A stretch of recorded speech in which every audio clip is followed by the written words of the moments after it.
सभे मगहिया भाई बहन के भूलेटन काका के राम राम आथिन मगहिया खबर में सुनथी देश दुनिया के खबर।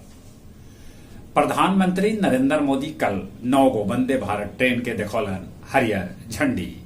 एकरा में पटना हावड़ा, रांची हावड़ा, विजयवाड़ा चेन्नई, हैदराबाद बेंगलुरु, तिरुनेलवेली चेन्नई, कासगौड़ तिरुवनंतपुरम, राउरकेला पुरी, जामनगर अहमदाबाद, उदयपुर जयपुर शामिल है। 1 अक्टूबर से एक आदमी 3 से बेसी सीट न रखा। बिहार के मुख्यमंत्री नीतीश कुमार राबड़ी के घरे पहुंचलन, साथे साथे उ जदयू कार्यालय भी गेलन। अक्टूबर महीना में 10 दिन बंद रहत सरकारी बैंक। 1 तारीख से सभे काम लेल जन्म प्रमाण पत्र होए काफी। बिहार के नियोजित शिक्षक के जल्दीए भेटा सका है राजकर्मी के दर्जा। बीएड अभ्यर्थी खटखटौलन सुप्रीम कोर्ट के दरवाजा। मुजफ्फरपुर में दारू पिए से 2 आदमी के मौत हो गए तब 3 आदमी के आंख के रोशनी चल गया। संबलपुर से जम्मू तवी जाए वाला मुरी एक्सप्रेस में लातेहार और बरवाडी स्टेशन के बीच हुए भीषण डकैती।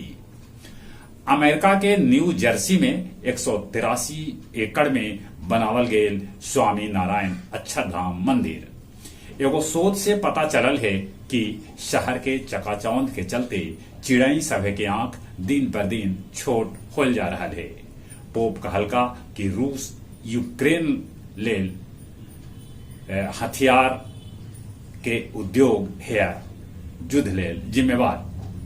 डोभी के पीड़ासीन गांव के 2 गो लड़की के निरंजना नदी में डूबे से हो गए मौत। एगो है लापता।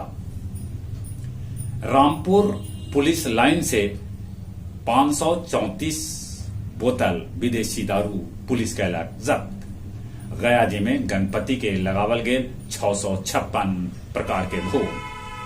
डोभी में गिट्टी लदल 5 गो हाईवा पुलिस कैलक जब्त। अब कुछ खेल के समाचार।